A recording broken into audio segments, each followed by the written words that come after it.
What's up, podcast? So today I have Jason Parker on. He's the sheriff of Webster Parish. How are you doing, man? Man, I'm awesome.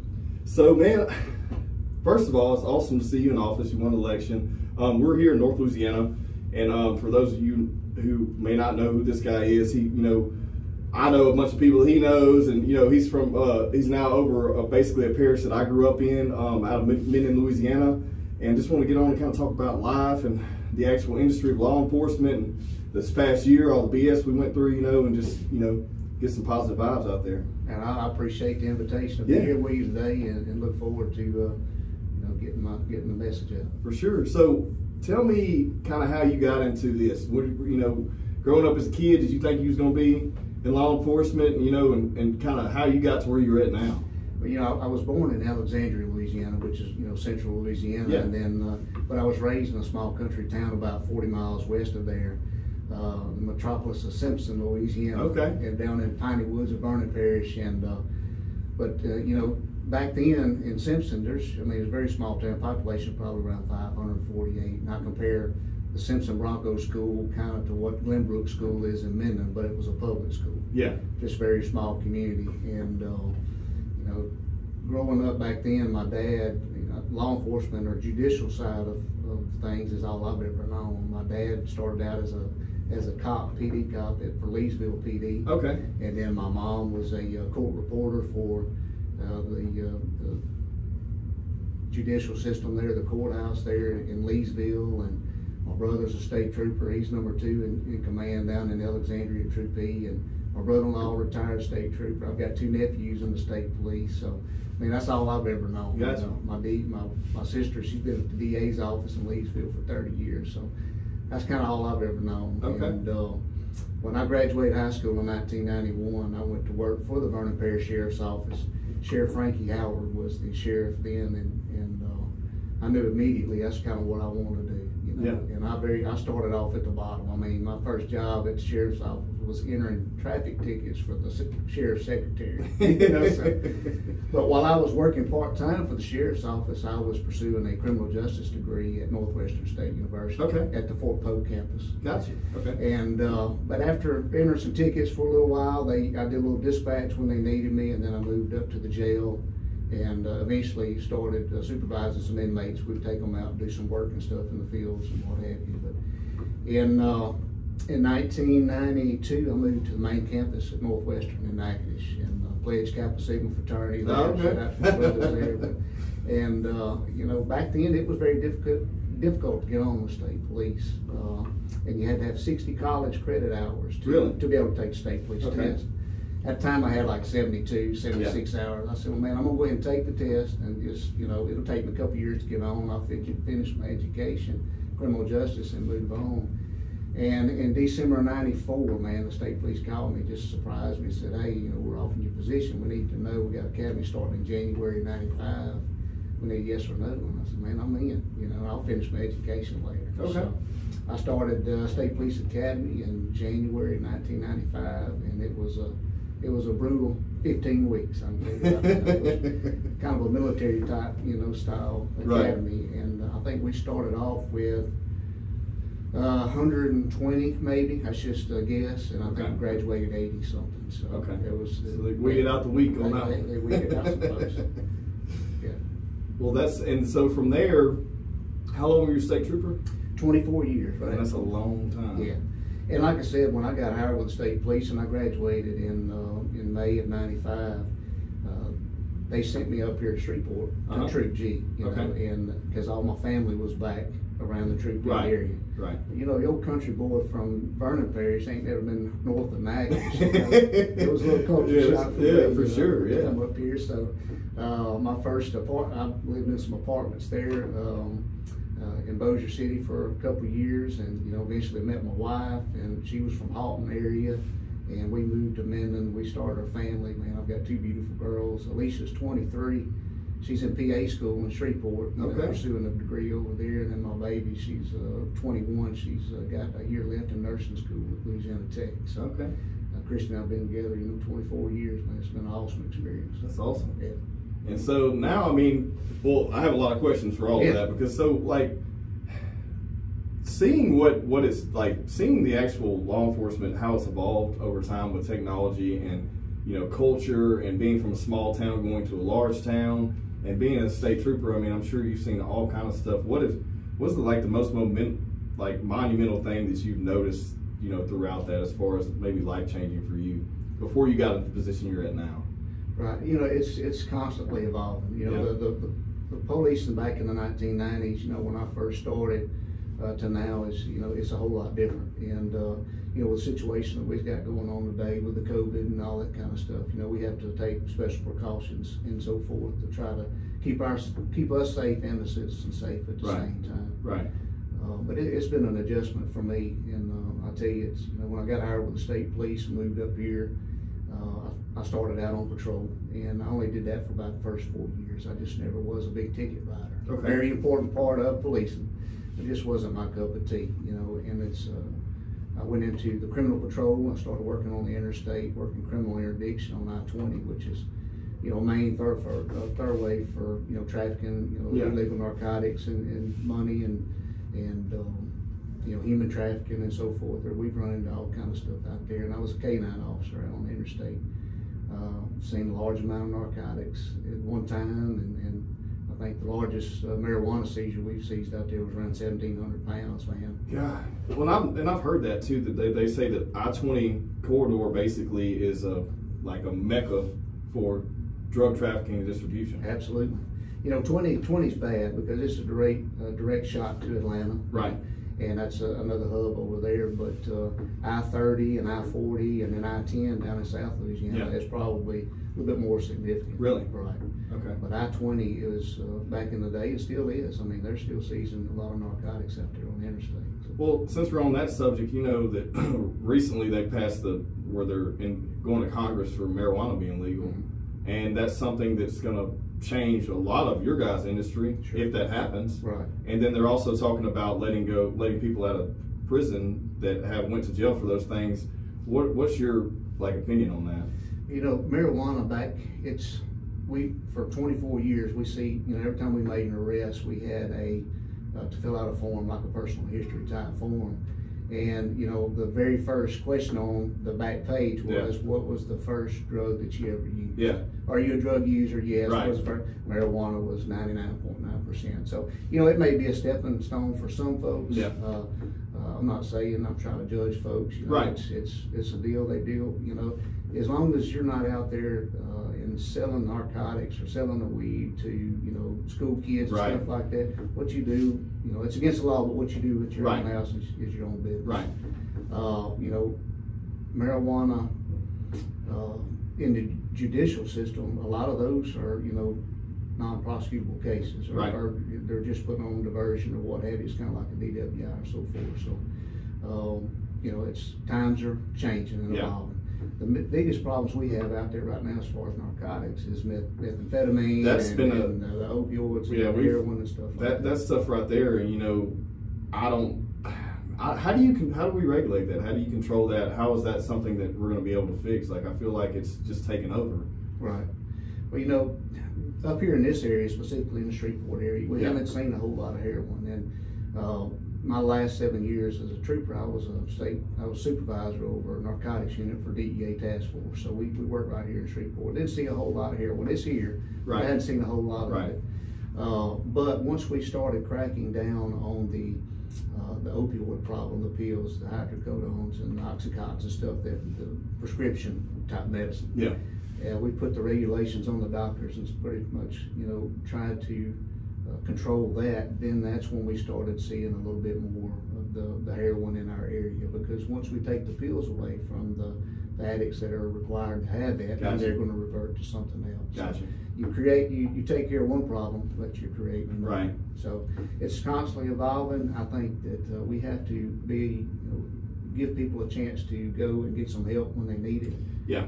And I'm not that type of person. I mean, if somebody's reaching out to me and say, hey, we need some help, then that's what we're going to try to do. Yeah, I mean, I agree. I think that, you know, a lot of times people revert to those things because they may have had a, abusive childhood, you know, or, you know, problems in a relationship or whatever it may be, and they jump on those things and they get tried as a criminal, but it may be something that we can revert. And then there's those people that just use and abuse all the time, and they're never going to be able to be helped. But I feel like a lot of people using any of those type of drugs is just an escape from the reality of what their problems they're dealing with. You know what I mean? Well, you know, the narcotics addiction, it does not discriminate. Right. It No. don't care, you know, what neighborhood you come from, Yep. what family background, or what have you. Over my years, and basically that's been my career as a narcotics field, I have seen, you know, more lives devastated and families just torn apart by, you know, tragic events that have taken place through the use of mainly, you know, hardcore drugs like cocaine and marijuana. I mean, methamphetamine and heroin. Yeah. So those things are, I mean, it's crazy. Well, I mean, not to get too dark on that subject, but going back to like, so you just recently, you've been in office now 5 or 6 months. Yes. I just want to talk about the adversity you faced. Basically, you're going into a sheriff's office. It's been under control of a previous sheriff for how many years? 16 years. So you're coming into a place that's, you know, been ran a certain way for a long time in a community that's an older community, a small town, right. But a large parish, and then you're basically, we run into everything that 2020 has had to offer for us. Right. What's that been like? You know, like, I mean, not knowing what you were going to face in the first place, and then running all that head on. Like, how's it been?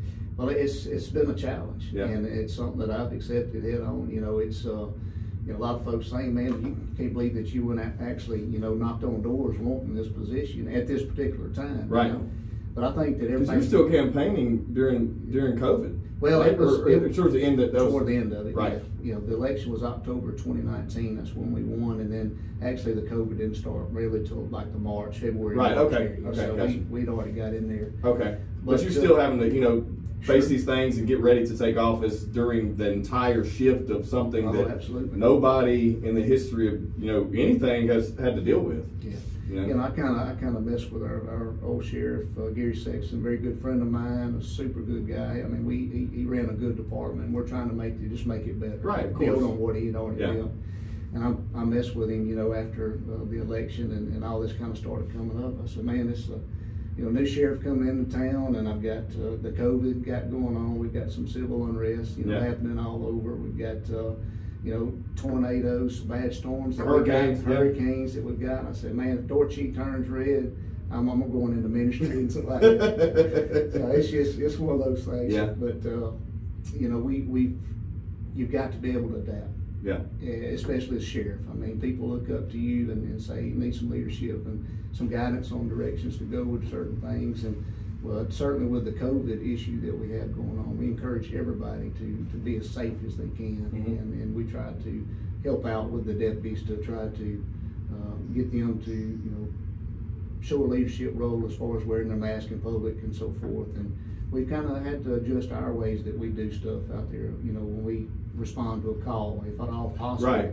we try to get the people to come outside. If we can keep from going inside the house. Now, sometimes we have to go in there. I mean, if it's a domestic and going on, then we have to go in there and we have to, you know, make sure everybody's safe. But if it's something, a dog call or something that's not really that serious, then we get them to come outside. We maintain social distance and take our report. Okay, well, so a lot of people may not know this, and I definitely don't. So what's the difference in how departments ran? And so we're in Louisiana, the state of Louisiana, so we're the only state in the United States that still has basically parishes instead of counties, but I'm assuming that it's the same way as far as sheriff's office versus city. How's that work? So you're basically, you have multiple towns or cities within your jurisdiction. Right. But how do you guys operate as a sheriff's deputy versus, you know, the city police in that parish or county? Well, mainly like Minden PD, and you got Spring Hill PD. That's the two biggest cities in our parish. You know, they have their own departments and so forth, and they handle their own business unless they call on us to ask us for assistance on certain things. Mainly what we deal with as the sheriff's office is out in the rural parish. Gotcha. Out in the country, Sarepta and Shongaloo area, Heflin, Douglas, all that. Doylean, we take care of all those.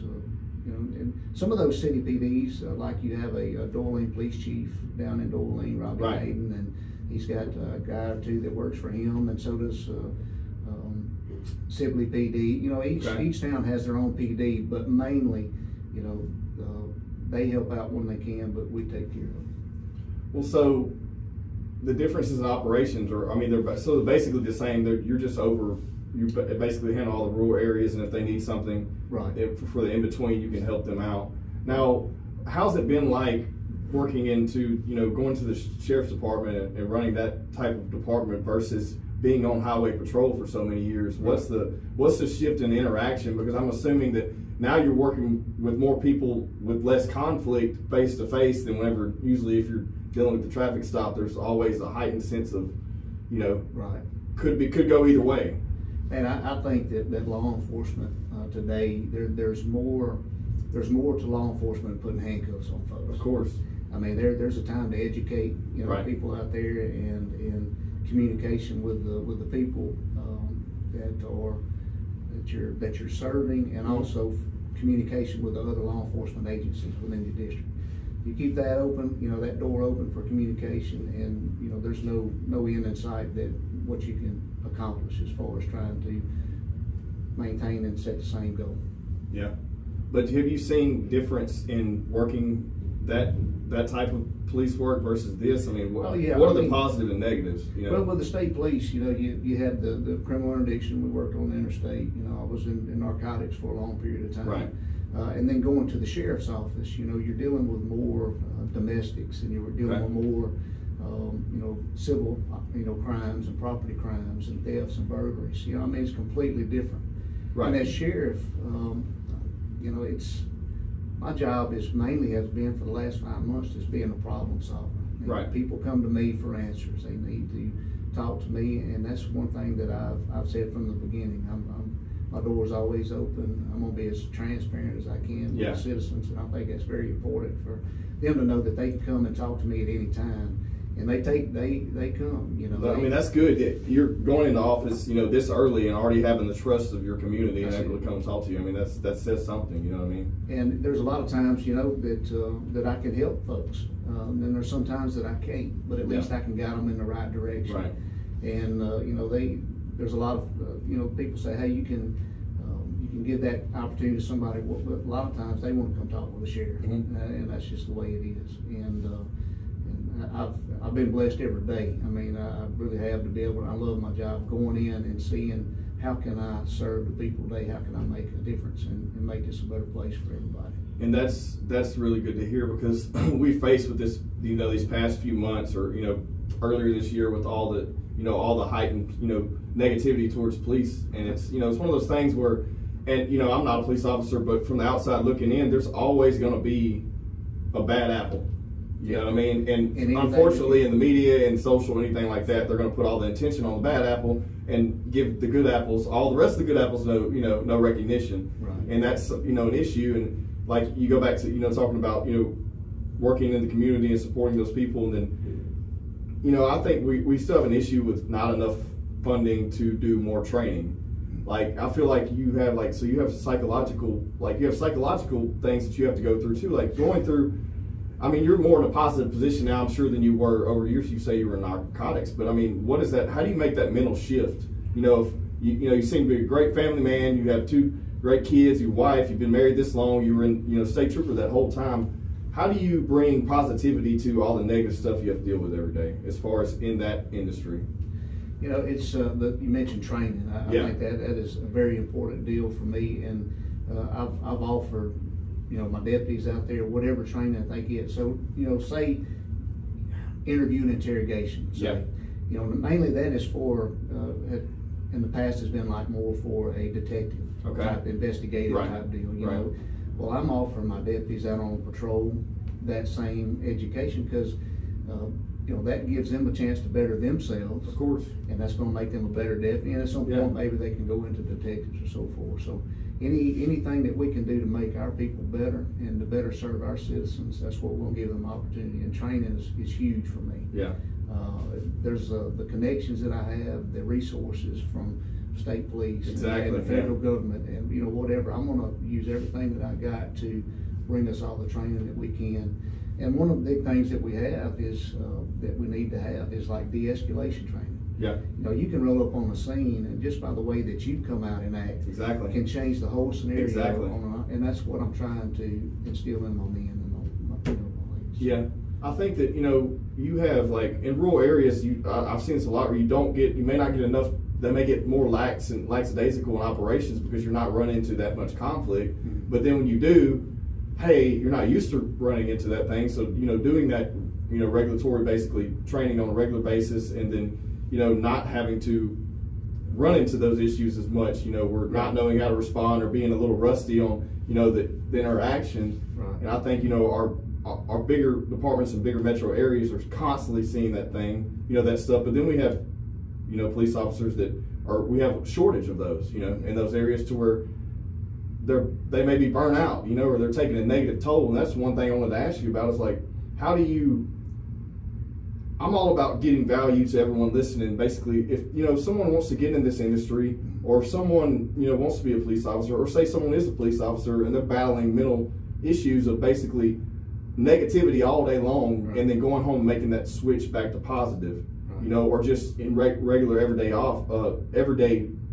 operations on their off days, you know, how do you make that shift? It just takes a special person to be able to do that. Yeah. And it's something that's got to come from, you know, in your heart. Right. Because, I mean, you just can't, you don't do this for the money, I promise you. Yeah, I've heard. Yeah, and it's, you know, a lot of folks are thinking, you know, or have mentioned to me, you know, how are you going to recruit good candidates to come work for you today? Yeah. In the midst of everything that's going on, yeah, and in the world, and they're still coming. Yeah. And I've got applications stacked up. You know, that's good to hear. You know, knee high. You know, people ready and excited and wanting to come to work for law enforcement, and for the right reasons. Right. Some maybe not. But you have to vet those. That's you right. know, and that's another thing that, you know, may have been overlooked in, you know, other areas in the past few years of not, you know, needing so many officers that maybe they're just taking what they can get, and then having to weed them out, and that's probably not a good thing either. You know what I mean? Well, my biggest deal, something I implemented, you know, July 1st, is background investigations on all my applicants. Yeah. I mean, it's a very thorough deal. You know, we do background stuff on them. We check with past employers. Yeah. We check with neighbors. You know, you have to. We do what we can to make sure that the person that we hire is not going to cause us problems to the community or to my department later on, or be a liability later on down the road. Right. And hey, you know, as best a job that we do, eventually, you know, there may be one that slips through the cracks. Yeah, it happens. And it happens. And once we have that issue, then it's up to me to take care of it and move on. But I mean, it's good to hear that y'all are proactive, you know, sure, in doing those things, because, you know, I feel like that's been something that's been voice of concern. And like I said, I don't want to get on a dark subject, but I also want to talk about those things because it's directly related to what all we've been through the past year, and, you know, also bringing a positive vibe back to everything. Because I think that not only training physically but mentally, because I mean, you have a lot of, I'm sorry to say this, but you do have a lot of police officers that are overweight, and then if they got into an escalated situation, what can they do? Right. You know what I mean? And those are things that we worry about. You know, not having enough training, or, you know, not having, you know, being a psychological situations where, I mean, a lot of times you don't know what you're thinking. You know, you don't ever know what someone else is thinking. It's the same thing when you roll up on someone on a traffic stop. Right. You know, that's something that we thought about implementing later on. You know, in the next year or so, is some kind of you know, health or plan or something like that for them to go out and better themselves. Maybe once a year or twice a year to go out and pass us, you know, just a basic Cooper physical fitness, you know, test. Right. And that's not a requirement. It's if you want to participate. Yeah. Well, then if you do that, you get a healthier employee. Yep. You get a better service to your community, and it helps on your insurance. Right. So I mean, it's, you know, there's some advantages to try to get that done, and there's some other departments, sheriff's offices in the state that do that, and we're going to look at those, what their structure that they have, and maybe try to implement something with our department. Well, what are you implementing and bringing back to, you know, the sheriff's office that you may have done in state trooper operations? Okay, like you know, 7 years with DEA Task Force. Yeah. I mean, those resources that we have through the, you know, that's my main focus is to, if you're selling drugs or dealing drugs in Webster Parish, it's not going to be an easy, you know, thing for you. You're going to might need to pack your bags and move to somewhere else. So, but for us to be able to accomplish that, we have to, the judicial system, the DA's office, and us all have to be on the same page. Gotcha. Because it's, you know, we can spend a lot of valuable time and money out there working these cases. And, you know, we could go and arrest 5 or 6, you know, street dealers and just put them in jail, put something in the paper and say, hey, look what we've done. I'm not that person. Yeah. If I'm gonna do something, I want to make an impact in our community. Right. And not waste taxpayers' money by just going and getting those low-level guys. Right, because if you're getting them, put them in there, they're out in 2 days, you don't really do anything. Right. You know, but that's exciting to hear, because I feel like that a lot of times you have people that are in those positions that you don't have your experience of narcotics and stuff like that, and don't know, may not have the connections, or may not know the proper procedures to, you know, to basically catch that person, right. You know, stop that person, you know, things like that, prosecute that, you know, all those things. Like, that's exciting to hear, to help, you know, the community as a whole, because you know, have, especially in a rural area, I feel like drugs are extremely prevalent in those areas. Like you said, methamphetamine is one of them in really small towns, you know, everywhere.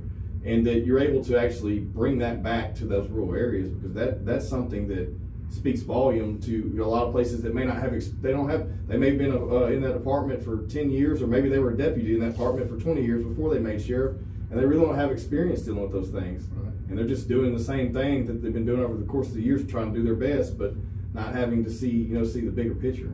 You know, we haven't put out a press release or anything, but I had my major over CID put something together. I was kind of interested on what, you know, what our stats were since July the 1st as far as narcotics and stuff. And I think as of the first of the week, I think we had arrested, you know, around 50 narcotics arrests and seized over about $400,000 worth of narcotics off the streets in Webster Parish just in 5 months. Yeah. So just give us another 3 years and see where we can come. No, that's awesome, because man, it's making that impact. And you know, I grew up in that area, so I know, you know, there's a difference between, you know, recreational use here and there, and the people to distribute and destroying lives, and then creates crime, and the people are killing each other. Kids are getting shots, moms getting, you know, all kind of issues you run into. It's like, man. You know, I would really think that maybe probably 80% of our crime in our parish is drug related. I can attest to that. You know, in my experience on the other side, you know, I feel like that thefts going on, you know, especially this time of year. Yes. I mean, they're trying to steal, you know, wherever they can. Yeah. It's an opportunity deal for them to try to make a little extra money to supply their habit. It's a sad situation, it really is. But you know, once we incarcerate them, and the ones that out of DDCC, we're trying to give them an opportunity while they're incarcerated to be able to have some kind of fallback, have them education, trying to get them something. We have the work release program going on, which is fantastic, not only for the offenders, but also for the community, because they're not locked up, you know, 24/7. They're able to go out and be productive in the community, which helps our local businesses out. And then, you know, I would say a large percentage of the time that once they do get out, they've got a job waiting on them. Yeah. You know, we have people at Fiber Bond, we have people that, you know, Clements and stuff, that are learning a trade, whether it be welding or what have you. So we're trying to give them an opportunity to better themselves, to, you know, so it's just not a revolving door. I mean, we've got to break the cycle somehow. Yeah, because I feel like in every area you run into those issues where arrested, in jail for 6 to 8 months to 2 years, however long it may be, and then right back out doing the same thing. Right. You know. And that does happen. Yeah, I mean, but we got to try. Exactly. You know, I think that education, and then, you know, getting some kind of psychological relief, you know, and that those things aren't talked about enough. Right. You know, because everyone has their struggles and they have their outlet. You know, and some of those people just get on those things, and that's their outlet, and then before you know it, it's consumed their life, their family's life. Their parents have spent all their resources trying to help them. Their kids are suffering from it. You know, whatever the age group is. You know, it's the same thing from you know, a middle-aged person to a young person to an, you know, it's one of those deals that it's just, you know, it's sad to see, but hopefully we can make a difference in, you know, moving forward. We're certainly going to give it 100% and try to make a difference. So. Well, let me ask you this. So when you were on, you're on State Trooper Patrol, what made you decide to go into narcotics from there? It's just something that you know, like I said, that first 4 years I was out there writing tickets. I mainly worked the east side of our area, which was Bienville, Claiborne, or Webster. I was kind of like a parish guy. So this is like the northeast. For those of you who don't know, this is the northeast part of Louisiana, basically. We're northwest. We're northwest corner. Right, but you're working the east side of that. East side of that because I think around Arcadia is where it turns into Troop F and Monroe area over there. So, but I work for the east part of our area, and I don't know. It's just something that I don't know. Just maybe seeing some of the effects of the families that I dealt with while I was on patrol, going to some of those calls and so forth, that pushed me in the direction for the narcotics. And you know, I had an opportunity to go down and work with Border Patrol, Customs down down in you know, on the borders of Mexico, and actually saw how all this was coming across. So it opened my mind, man. We worked one day at Falfurrias checkpoint down there, which is a main corridor for them to bring narcotics in. And we were probably there 15, 20 minutes, and they got their first seizure. I mean, it was over 2,000 pounds of marijuana that were concealed in cabinets in a tractor trailer. I mean, I have seen narcotics concealed in working car batteries, radiators. That's the next thing I was going to ask you. What's the most interesting place you've found a drug hid? And it's unbelievable. Besides a human. Yeah, it's you know, teddy bears. You know, they got like Valentine's, big teddy bear sitting on the back seat, and you know, drugs concealed in that. Like I said, working car batteries, radiators. I've got pictures that just blow your mind on some of the concealments that they've had. Tires, spare tires, you know, you name it. If they would put what they, the mindset, if they would put that towards something else, besides, of course, we would have some very, you know, some very good stuff going on. Yeah. But they spend a lot of time trying to get that from point A to point B. And you know, I've seen a lot over my years. So have you seen over the years, like since when everything it makes a shift to like people using methamphetamines, then you're dealing with more of a like operations, people manufacturing stuff versus distribution, or is it still about the same? What are those process differences? When I first started out in narcotics in the 90s and stuff, you know, they were actually cooking methamphetamine in our area. You know, that you'd have a lot of trailer houses blowing up and all this. I mean, they were actually cooking their own stuff. But since then, you know, you have the Mexican meth that's, you know, it's almost 98, 99% pure. You know, and it's as much as you want out there. You know what I'm saying? You just got to.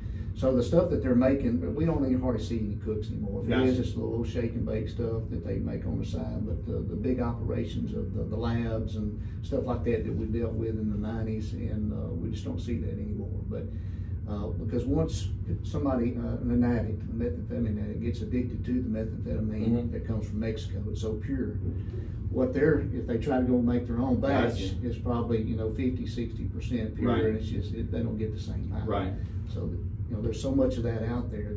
It's you know, it's unbelievable. I mean, it'd blow your mind. So that's the battle we're facing then, is it getting into the United States, not so much at a local level, but a national level, and then trying to fight it being distributed into local levels.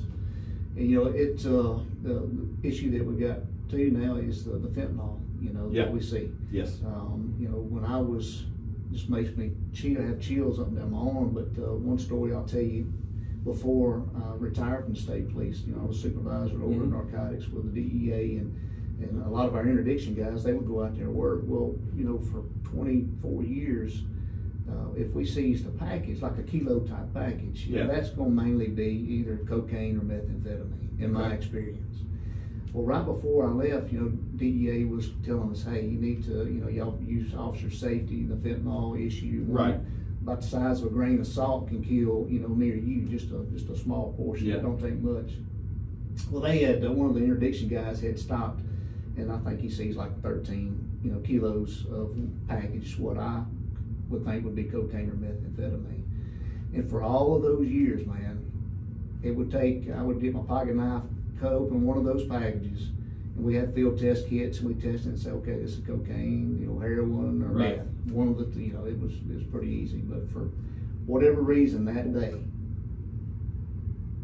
I did not cut open any of those packages. I said, let's just send it to the crime lab. And come to find out, it was all fentanyl. If we would cut that package open at the truth and exposed all those people, there's no telling how many. I may not even be here. Yeah, that's crazy. So it's and the fentanyl, they're using that to try to lace their stuff. You know, they'll add that to whatever they're doing, because it's from what I've been told, it's kind of something that they would use for, you know, if you were going to be put to sleep or something during the surgery. I mean, it's strong. It's very strong. It does not. I mean, I'm not very well educated on that, but I have been hearing it past, like, people talk about it being an issue now. I didn't realize that it was that potent thing. You know, but for the drug dealers that are out there selling that stuff, or lacing it with whatever they're selling, whether it be you know, methamphetamine or the cocaine. For them, if they lace a little bit too much of it, they do that intentionally sometimes, because to the addict on the street, if they wind up taking some of that stuff, it may kill somebody. Right. But to them, the addict, they say, man, that's the good stuff. That's where we want to go. Gotcha. Okay. And so that's just something to heighten their product a little bit. Exactly. To just give them man, this is ridiculous. Yeah, I mean, I guess if you have that much flooding in here, then they're using that to add on top of that to try to make it, something that's even stronger and make it more of an issue. Well, let's get off the drugs. Let's go back to some fun stuff. Yeah. I do want to talk about that, man, though. So tell me this: going through operations over the past few years, like what's your escape? What do? Do you work out? Do you go hang out outdoors? You hang out with the family? Like what do you like to do on your off time of not doing, serving the community or dealing with issues that may arise? Man, I love being out in the woods. I like hunting and fishing and spending time with my family, and I do stay a lot of time, as much time as I can in the gym. Gotcha. Thanksgiving holidays, I think I put on 15 pounds. I think everybody back on the treadmill, man. Yeah. A little bit too much apple pie, but everything else is good. But that's my relief, man. If me and my wife can go to the gym together and work out and spend some time in there, right. I kind of, if my phone don't ring for the for an hour and a half, I'm doing good. So. Well, so doing this now, I guess being a state trooper, you had you're on certain schedules or whatever, but being a sheriff, you're on call 24/7 basically. It's 24/7. Full-time job. Yeah, I mean, I can get at the office 7:30 in the morning, leave 4:35, and then I average 5 to 6 phone calls in the evening when I get home. Mm-hmm. There's any time that something specific happens, or in the parish, I'm going to go to it and try to be there if I can. How's it been adjusting and making the shifts and then having employees? Yeah, it's I went from serving or supervising, right. 4 to 5 to 6 guys to 147 employees. Right. And dealing with personnel and stuff, it's been a learning experience. But it's something that I look forward to doing and making it better later on. I think that I have a business, and dealing with employees is always interesting, but I feel like that a lot of people that and it's not the same as a police office, but people don't. They treat their employees like, basically like employees and not like a part of the team. Right. And then it affects morale, and then you build up, resentment, and there's all these things. And a learning curve for me is like realizing that, okay, I don't want to be in a position like I was coming up through the ranks where I'm not, where I'm being looked down on, or I'm having to be used to do this or used to do that. I want it to be like a whole experience for everyone. Hey, come to me if you got an issue, you know what I mean? Moving forward. And I tell my employees, I mean, that my door's always open. Certainly if it's something related that needs to go through your chain of command, I can do that. But if you're having a personal problem or something, you come talk to me, and I'm going to be listening. If I can help you, I can. And it's from when I was with Vernon Sheriff's Office, the state police, DEA, it's always been a family environment. I mean, we've always, we butted heads, here and there. I mean, that's just going to happen. But at the end of the day, we're all on the same team, and we may not always agree on something, but we're focused on the same, object and going after that. But that's what I'm trying to do, with the sheriff's office. Right. It's a family environment. And I've always told my guys, if your family can't trust you, I can. Yeah, I mean, that's true. Yeah. So that's the mindset I'm trying to get. No, that's good. And giving them an opportunity to do stuff that maybe not been there in the past. Right. I mean, now when we put up instead of maybe just selecting somebody for this position or whatever, or for the academy here recently, I put an open deal. I said anybody wants to, to try to go to the state or the academy, to get post certified. Well, gotcha. I got prison for BDCC and all, and I think we had 8 or 9 try out, and only 3 of them made it past the 7. But at least they had an opportunity to go out there and say, hey, I had a chance. Right. Yeah, I mean, because a lot of times you get stuck in a situation, the department may be so overwhelmed, or that's not a main focus of the goal, and you're not instilling growth in those people. Right. And it's just, I feel like I respect I respect police officers, I respect first responders, and there's so much negativity out there, but what people don't understand is all the bad stuff you have to deal with every single day. Yeah. And still being like, that's why I wanted to have you on, because you're so positive, you seem to be so supportive of the community, but having to deal with bad stuff every single day and still being able to overcome those things and look at the bigger picture. Right. You know? It's, you know, a lot of those people out there see more evil in one shift than a lot of people see their entire in life. Yes. And then you have those people out there judging those people, you know, or looking down on them, or, you know, whatever it may be. Oh man, they're just out there trying to get us. You know, they're trying to get us. They're trying to pull me over for speeding, or they're trying to get me for drugs. You know, whatever it may be. But it's like you're here to help everyone. You know. Right. You know, and it's something that I've tried to push out to my patrol guys is just the visibility out there in the rural community. Yeah. Is a big deal for me, and letting them. If I tell them that if you drive by somebody's house and they're out mowing the grass, or they're on their you know, carport or whatever, on the porch drinking coffee, stop and visit with them. Ask them, hey, what kind of issues you have, and everything going good. Community policing is huge for me, and that's what I'm gonna push as long as I'm sure. Right. Well, I mean, that's good to hear too, because I mean, I feel like that if you're only seen to show up when there's an issue, then can possibly be negative, you know, vibes associated to that, then, you know, everyone's looking at it that way, and it's like there's always a negativity associated to that industry, and it sucks. But it, you know, you're also there dealing with idiots every day, and then dealing with people that are just having problems, you know, and trying to resolve the issues and make the whole thing work. Right. You know, I think that, I mean, I respect you guys for that, you know, and not only that, man, we need more funding for pay, we need more funding for training, you know, we need more funding for psychological issues, you know, vetting those people, taking care of them if they're having issues.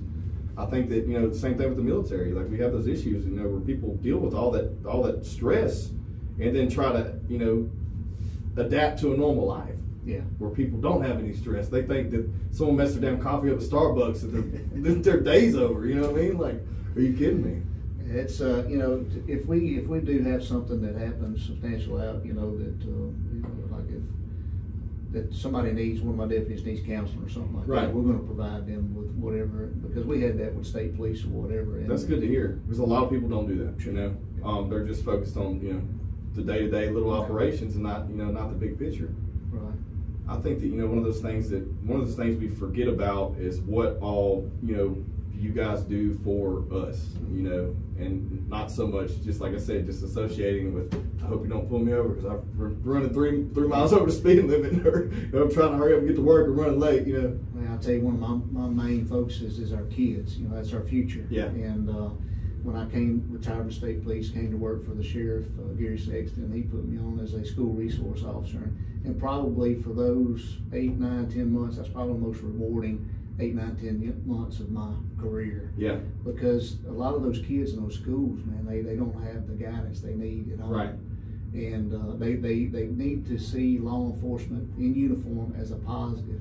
Right. And not as a negative. Right, I agree. If something's going on, we need to try to build a relationship with them where they feel comfortable to approach us and ask us for something. Right, because if they're growing up in a bad situation at home, and they may see someone in uniform as a, you know, threat, not as someone who's there to help, you know, which makes a huge issue, you know, and it creates something that, you know, could lead into whatever else later on.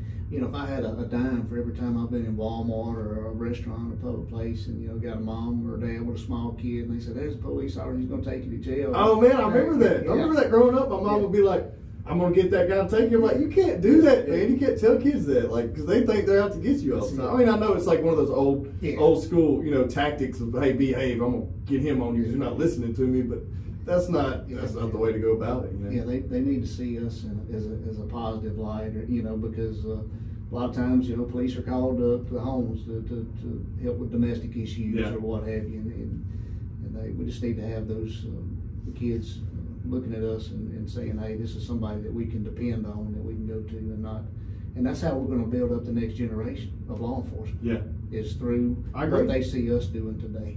I agree. I think that, you know, society as a whole, you know, we need to be focused on more of correcting issues, coming together and helping each other, not attacking each other. There's no accountability under media and social and all that, where people are constantly bad-mouthing people, but they're not getting, you know, they're not having to stand behind their words. Like before you didn't have that technology where if someone was talking shit on someone, you handled, you know, you took care of it, you talked it out, whatever. If you had a difference of opinion, we had a conversation. You didn't just badmouth them and then move on. You know, like I think that we got to work to, you know, commonality there and help each other out and try to resolve all these issues, not just in your industry, but throughout, you know, government, politics, and, you know, whatever it may be, you know. Well, we got a little bit more time real quick before we wrap up. So what is your stance on firearms? That's something that gets talked about a lot. Like, right. You know, where are you at on that, and, you know, how the operations of you know, where we're at having a firearm and using those things responsibly, and training behind that, and what are your... You know, everybody has a right to, you know, arm themselves, whatever. I mean, that's Second Amendment or whatever. Yes. We need to make sure that we, you know, have that.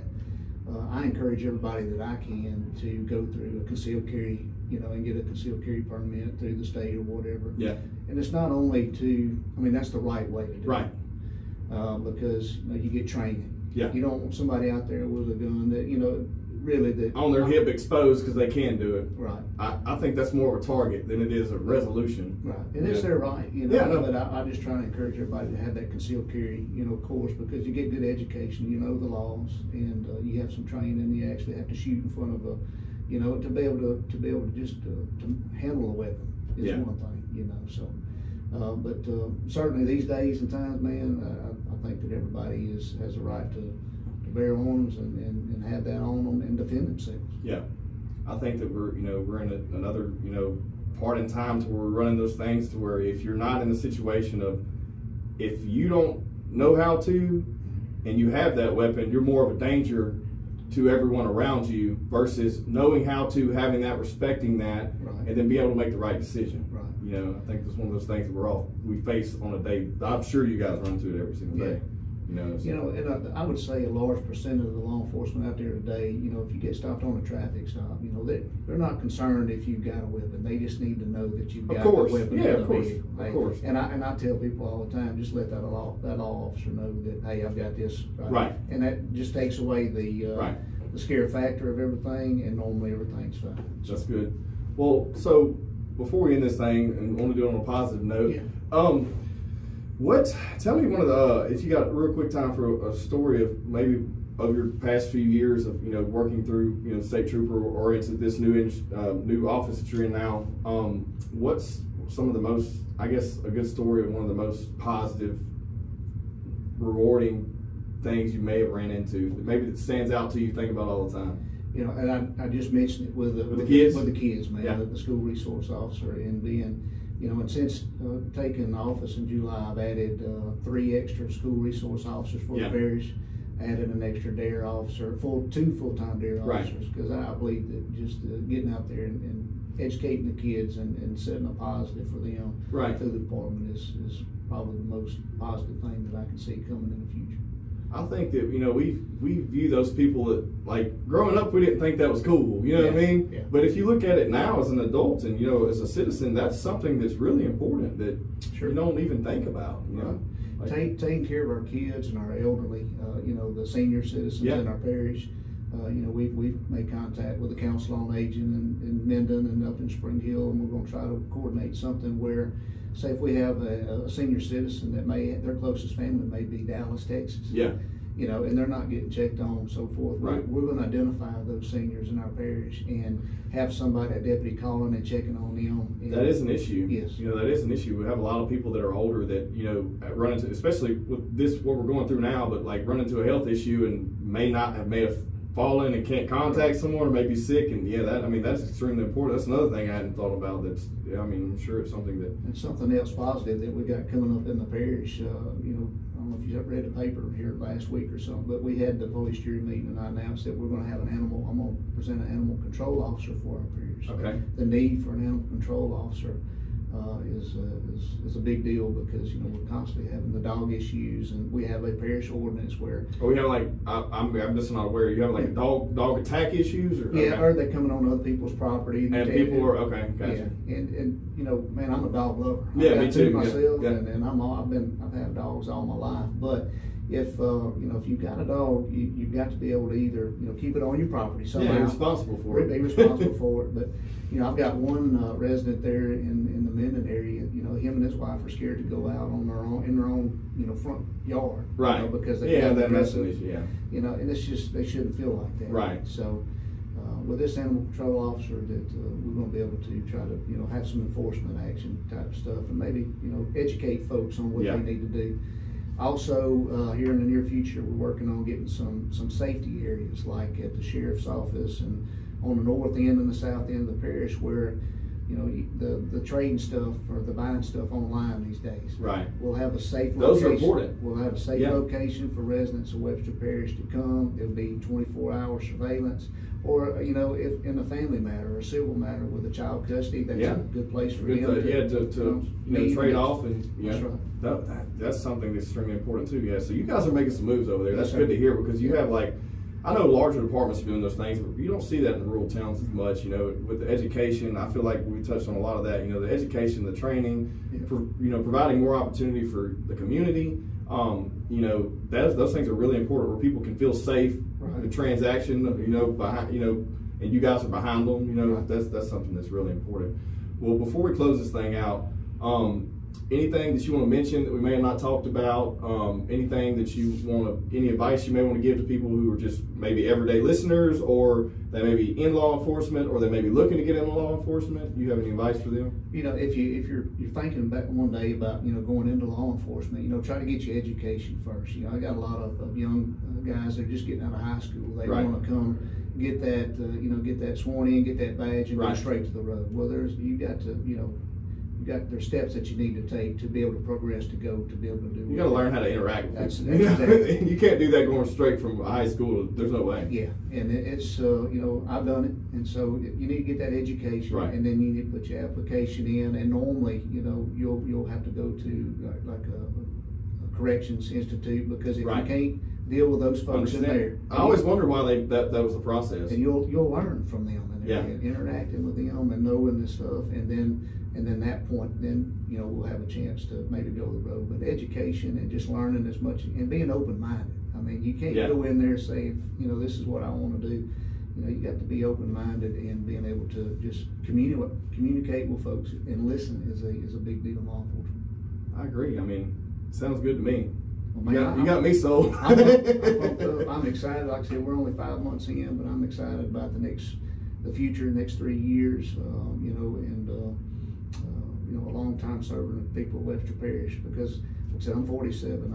I've got a lot to give here in the next few years. You got a lot of time left. That's right. To do more stuff and take all your experience and the training and the knowledge you have, and hopefully spread it throughout the community, your deputies. That's right. And then hopefully people that are listening to this today are getting a little bit of piece of something, they can run home with and use, whether it be being more aware of these issues, or resolving them, or, hopefully maybe even taking it to their department. We talk about me, but you're only as good as the people that you surround yourself with. I've got an outstanding chief deputy in Haynes, and, Major Krause and Major Hayden and Major, all those folks that surround, we all make up that administration with the sheriff's office that's going to make the citizens of Webster proud.